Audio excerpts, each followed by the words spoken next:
श्री गुरुदेव चरण कमलेभ्यो नमः। जय माँ। नमस्कार जी। देखो, आज मैं पुनः उपस्थित हूँ कालिका पुराण की कथा भाग 12 के साथ। आज माता मैना के द्वारा जो स्तुति की गई थी भगवती की, वो आज ध्यान में लेंगे और तदुपरांत आगे की बात करेंगे।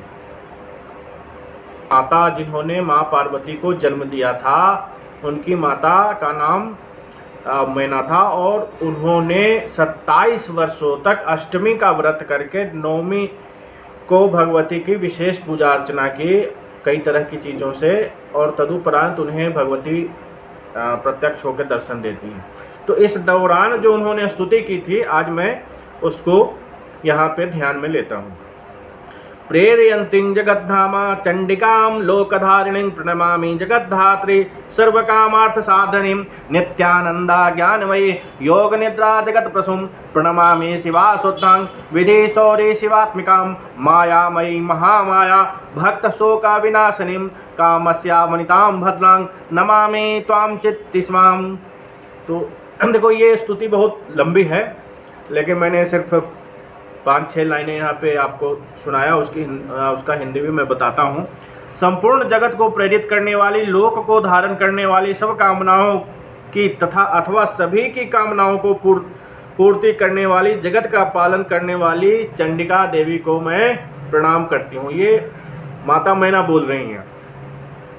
मैं नित्य आनंद स्वरूपा ज्ञानमय योग निद्रा जगत को उत्पन्न करने वाली ब्रह्म विष्णु शिव स्वरूपा शुद्ध सत्वा शिवा देवी को प्रणाम करती हूँ। मायामयी स्वयं महामाया भक्तों के शोक को नष्ट करने वाली कामदेव स्त्री भद्रा कल्याण करने वाली चित्ती चैतन्य रूपा आप उन शिवा देवी को मैं प्रणाम करता हूँ। तो इस तरीके से जो है 27 वर्षों तक अष्टमी की तिथि को उपवास करके नवमी की तिथि को तरह तरह के व्यंजनों से, पुष्पों से, तरह तरह के श्रृंगार आभूषण इत्यादि से भगवती का वह जो है पूजा अर्चना करती हैं। तो भगवती जो है उनको प्रकट होकर के वरदान देती हैं और उनकी पुत्री के रूप में जन्म लेती हैं, जो पर्वतराज हिमालय और माता मैना की पुत्री पार्वती होती हैं। तो ये कहानी आप लोग सब जानते होंगे, लेकिन फिर भी मैंने सूक्ष्म बता दिया। अब हम पुनः अपने मेन कथा पे आते हैं। देखो, हम नरकासुर का वर्णन कर रहे थे। नरकासुर का सब बहुत बढ़िया चल रहा था। माँ कामाख्या के भक्ति भाव में लीन होकर के वो इंद्र के, अमरावती इंद्र के स्वर्ग से भी सुंदर जो है अपने स्थान को बनाया, प्राग ज्योतिषपुर को, कामरूप को बसाया, और ऐसा ऐश्वर्य था कि स्वयं इंद्र भी जो है मतलब उससे जलन रखते थे। तो देखो, समय जो है बदलता है। अब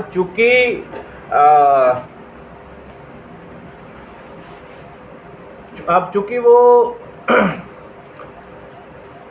रजस्वला स्थिति में जन्मा था, कुछ आसुरी वृत्ति तो उसके अंदर थी, लेकिन भगवान विष्णु और माता पृथ्वी के प्रताप से वह जो है सही बुद्धि से चल रहा था। और जब तक वह सही बुद्धि से चला, तब तक संपूर्ण सुखों को भोगा, क्योंकि जो स्वयं विष्णु का पुत्र है उसको क्या कुछ हो सकता है। भगवान वाराह का जो पुत्र होगा वो कितना ऐश्वर्यशाली और कितना बलशाली होगा, इसको तो मतलब क्या कहा जाए। स्वयं जिसकी माता लक्ष्मी हो, जो जिसकी माता पृथ्वी हो, तो उसके ऐश्वर्य की तो कल्पना करना ही व्यर्थ है।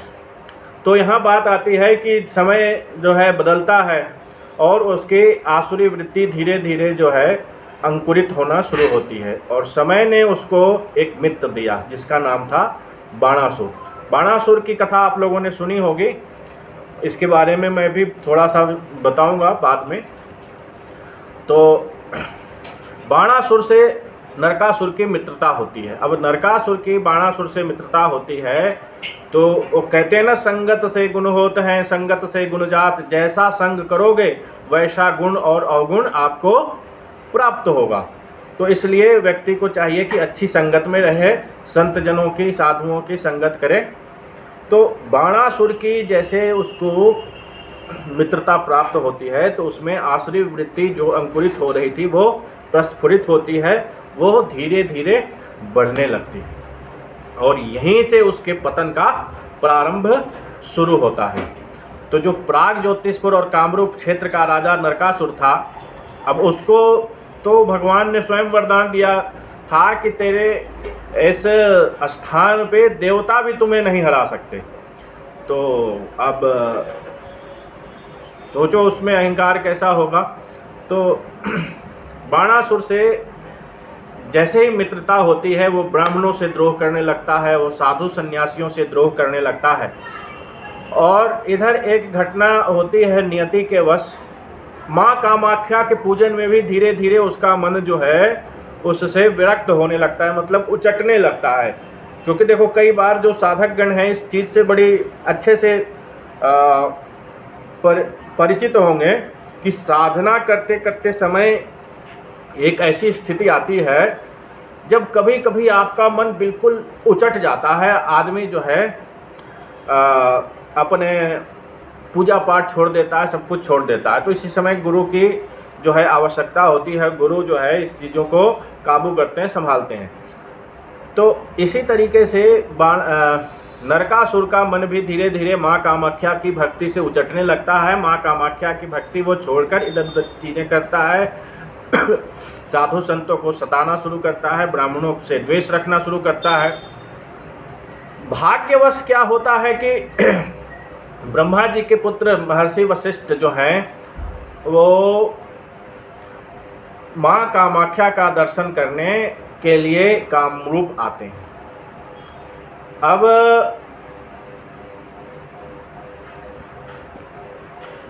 भाग्यवश जो है महर्षि वशिष्ठ माँ कामाख्या के दर्शन करने आते हैं और इसी नीलांचल पर्वत पे नरकासुर ने जो है अपना महल बनाया हुआ था। मतलब ऐसी स्थिति थी कि आपको नरकासुर से आज्ञा लेकर के ही माँ कामाख्या के दर्शन करने थे। तो महर्षि वशिष्ठ जो है नरकासुर से कहते हैं कि जगत जननी माँ कामाख्या के दर्शन करने की मुझे अनुमति दो, मुझे रास्ता दो और मैं उनका दर्शन पूजन करके कृत्य हूँ। लेकिन इधर क्या होता है कि नरकासुर में तो आसुरी भाव प्रकट हो जाता है और आसुरी स्वभाव उसमें बढ़ जाता है। तो भाग्यवश जो है महर्षि वशिष्ठ का वो अपमान करता है और उनको माँ कामाख्या के पास जाने नहीं देता है। तो महर्षि भी कुपित होते हैं और कुपित होकर उसको शाप देते हैं। किसको? नरकासुर को। महर्षि वशिष्ठ नरकासुर को कहते हैं, हे वराह पुत्र, हे भगवान विष्णु और माता पृथ्वी के पुत्र, इस समय तुम्हारा आसुरी भाव प्रबल हो रहा है, अहंकार तुम्हारा प्रबल हो चुका है। मैं तुम्हें शाप देता हूँ कि एक दिन कृष्ण के ही अवतार से, एक दिन भगवान विष्णु के ही अवतार से तुम्हारा पतन होगा और तुम्हारा अंत होगा। तो इस प्रकार से श्राप मिल, और साथ ही ये कहते हैं कि मैं ये श्राप देता हूँ कि अगर मेरी भक्ति सच्ची हो तो माँ कामाख्या अभी के अभी तुरंत अपने सभी अनुचरों के साथ इस नीलांचल पर्वत को छोड़ के अंतर ध्यान हो जाएंगे। अब महर्षि वशिष्ठ के भक्ति में तो कोई संदेह था ही नहीं। जैसे ही ये श्राप मिलता है, माँ कामाख्या अपने सभी अनुचरों, अपनी सेविकाओं के साथ अंतर ध्यान हो जाती है। अब नरकासुर वापस आता है अपने महल में और माँ कामाख्या के पास जाता है तो वहाँ सारी चीज़ें विलुप्त हो चुकी होती हैं। माँ कामाख्या का जो योनि कुंड है या जितनी चीज़ें हैं वो सब गायब हो जाती हैं। उसको बड़ा शुद्ध होता है और इस तरीके से मतलब कि उसको बहुत दुख होता है कि माँ कामाख्या और जो है चली गई उसके यहाँ से, और वो नगर जो कभी इंद्र के स्वर्ग के समान, अमरावती के समान जो है सुंदर था, वह श्रीहीन हो जाता है। बहुत क्षुब्ध होता है नरकासुर और फिर अपने मित्र बाणासुर को संदेश भिजवाता है। बाणासुर भी इस तरीके से जैसे ही अपने मित्र का समाचार सुनता है तो वो भागा भागा नरकासुर के पास आता है। नरकासुर ने उसको अपनी सभी परिस्थितियों से अवगत कराता है और महर्षि वशिष्ठ के द्वारा जो श्राप दिया गया था उससे भी अवगत कराता है। तो नरकासुर चूंकि पूरी तरह असुर था, माफ़ कीजिएगा, बाणासुर जो कि पूरी तरह असुर था, हालांकि वो राजा बलि का पुत्र था, लेकिन उसमें आसुरी भाव ज़्यादा प्रबल थे। नरकासुर चाहे जैसा भी था, वो भगवान वाराह और माता पृथ्वी का पुत्र था, तो उसमें कुछ न कुछ दैवीय तत्व भी विद्यमान थे। तो बाणासुर भगवान विष्णु की निंदा करता है और कहता है कि देखो ऐसा है कि वह भगवान विष्णु महाछलिया है और कुछ न कुछ जो है वो ऐसा करता है कि इंद्र को प्रसन्नता प्राप्त हो और बाकी लोगों को कहीं न कहीं वो फंसा देता है। जैसे तुम्हें ये फंसा दिया कि साधु सन्यासियों का अपमान करोगे तो तुम्हारी स्थिति खराब हो जाएगी। इधर ये नगर श्री, तो बाणासुर उसको कहता है कि तुम ब्रह्मा जी की आराधना करो और उनसे वरदान प्राप्त करो। ये बात नरकासुर को जच जाती है। नरकासुर केवल जल का आहार लेता हुआ 100 वर्षों तक तपस्या करता है। मनुष्य के मान से 100 वर्षों तक केवल जलाहार करता हुआ तपस्या करता है और 100 वर्षों की तपस्या के बाद ब्रह्मा जी प्रकट होते हैं।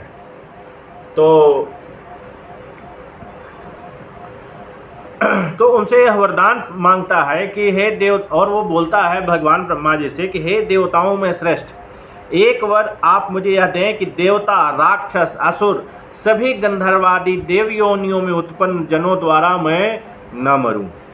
उसके बाद वह कहता है कि दूसरा वर मुझे आप यह दीजिए कि जब तक सूर्य और चंद्रमा तपते रहें तब तक मेरी संतान परंपरा अक्षुण्ण रहे। उसके बाद कहता है कि तिलोत्तमा आदमी उत्तम गुणों से युक्त 16,000 देवियां जो स्वर्ग में हैं वह सब मेरी पत्नियां हुए।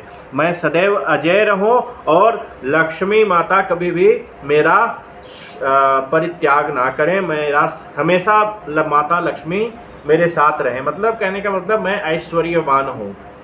देखो इसकी बुद्धि जो है होनी की प्रबल होती है, तो जिस प्रकार की होनी हो उसी प्रकार की व्यक्ति की बुद्धि हो जाती है। इसने सब कुछ मांग लिया लेकिन माँ कामाख्या की वापसी नहीं मांगी उस पर्वत पे, नीलांचल पर्वत पे। तो नियति जो है अपना चक्र पूरा कर ही देती है। वो बुद्धि इस तरीके की बना देती है कि व्यक्ति चाह के भी कुछ नहीं कर पाता। भगवान ब्रह्मा जो हैं उसको तथास्तु कहते हैं, उसको सारा उसके इच्छानुरूप वर प्रदान करते हैं और अंतर ध्यान हो जाते हैं। इधर कहते हैं कि सब चीज़ें उसको प्राप्त हो जाती हैं और साथ ही भगवान ब्रह्मा जी ये कहते हैं कि द्वापर युग में 16,000 जो स्त्रियां हैं वो तुम्हें प्राप्त होंगी और नारद के आने तक तुम उनकी प्रतीक्षा करना और उनसे संबंध नहीं बनाना। तो इधर क्या होता है कि समय बीतता है और समय बीतने के पश्चात त्रेता समाप्त होने के पश्चात द्वापर आता है द्वापर युग। और द्वापर युग में क्या होता है, द्वापर युग में आप सभी जानते हो भगवान विष्णु का एक और अवतार होता है जिसे हम भगवान श्री कृष्ण कहते हैं।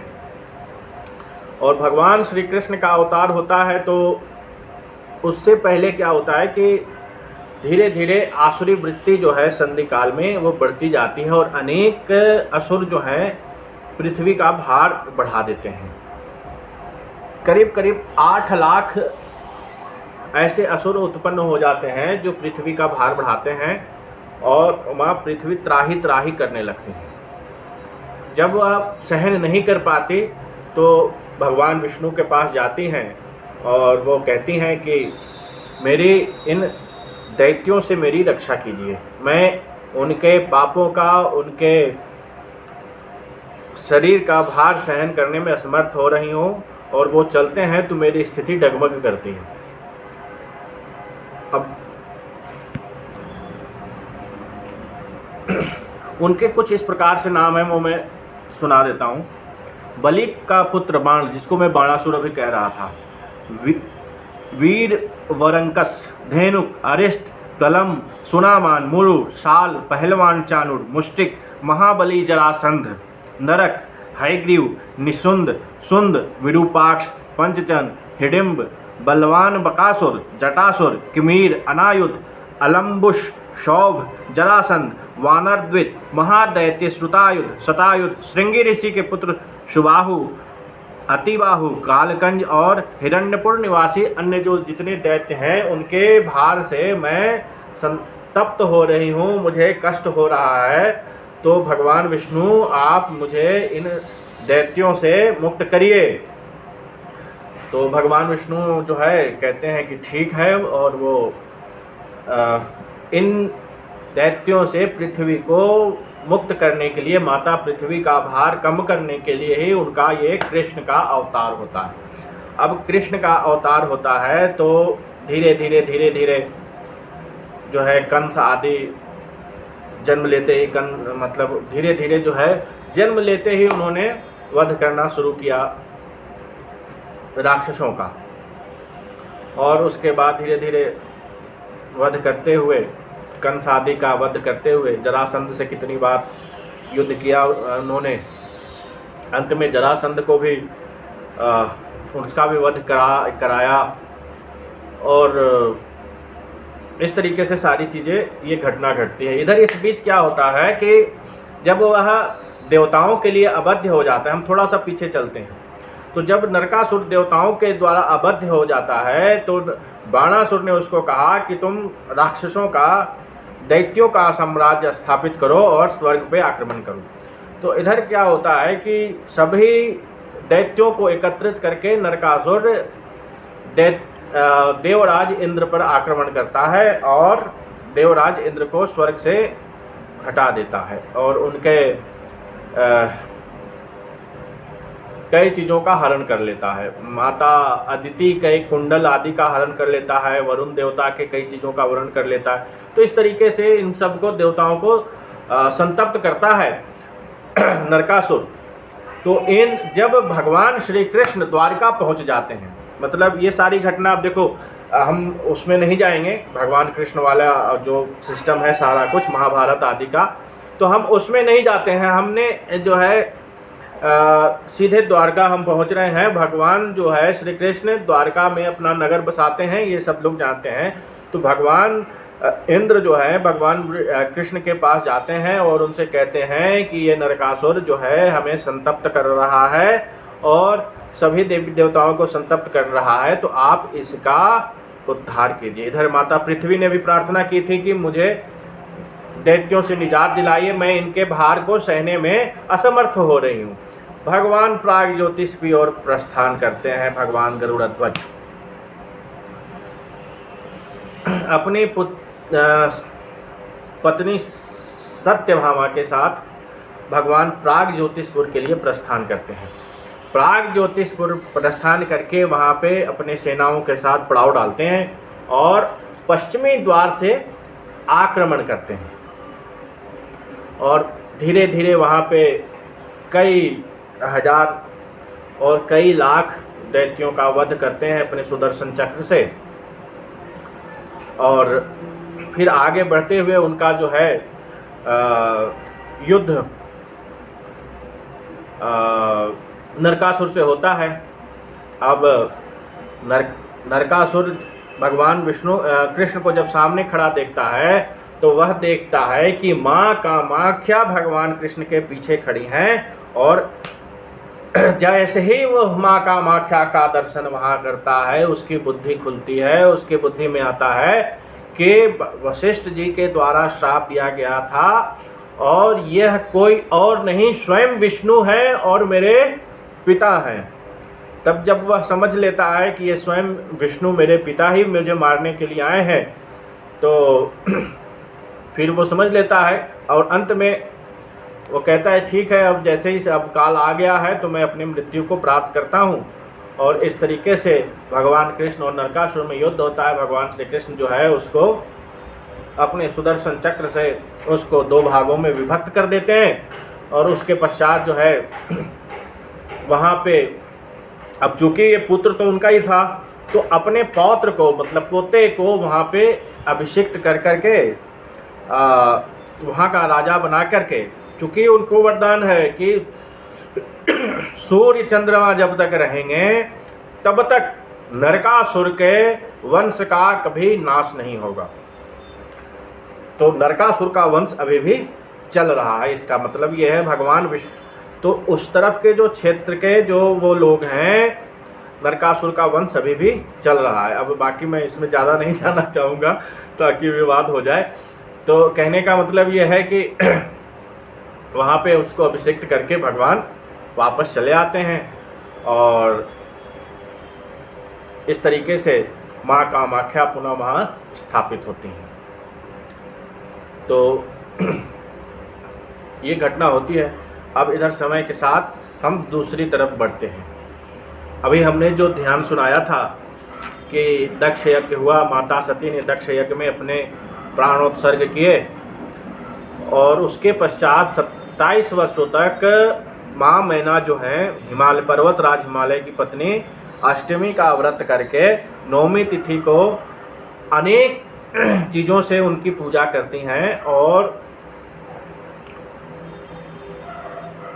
मतलब 27 वर्ष तक इस तरीके से अनेक स्तुति आदि करती हैं और 27 वर्ष इस तरीके से व्यतीत होते हैं तो भगवती जो है प्रकट होती हैं। अब भगवती प्रकट होती हैं तो वरदान मांगने को कहती हैं। तो वरदान मांगने पर जो है माता मैना कहती हैं कि आप मेरी पुत्री होएं। इस तरीके से ये सारी घटना होती है और इस प्रकार पर्वतराज हिमालय और माता मैना से माँ पार्वती अर्थात आदि शक्ति का पुनः प्राकट्य इस धरती पर होता है। और धीरे धीरे माँ जो पार्वती बड़ी होती हैं, बाल लीला आदि होती है और इसी बीच नारद जी जो है पर्वतराज हिमालय के यहाँ पहुँचते हैं और माँ पार्वती को देख करके कहते हैं कि हे पर्वतराज हिमालय, ये जो तुम्हारी पुत्री है यह अति भाग्यवान है, यह स्वयं शिव की पत्नी होएगी और जिस तरह से ये प्रेम करेगी और भगवान शिव जिस तरह से माता पार्वती और वो कहते हैं नारद जी इस प्रकार से, मैं अपने शब्दों में बता रहा हूँ कि जिस तरीके से माता पार्वती और भगवान शिव एक दूसरे को प्रेम करेंगे वैसा न आज तक किसी ने किया है न आगे कोई करेगा। तो इस तरीके से सारी चीज़ें होती हैं और आज की वीडियो को मैं अब यहीं विराम देता हूँ। कल की अगले एपिसोड में कल फिर आगे की कथा सुनाएंगे। तो ये पहला भाग लगभग हमारा कालिका पुराण का यहाँ पे धीरे धीरे फिनिश होने की ओर बढ़ रहा है। बाकी कल मिलते हैं। महाकाल भैरव सहिताय महाकालिकाय नमः।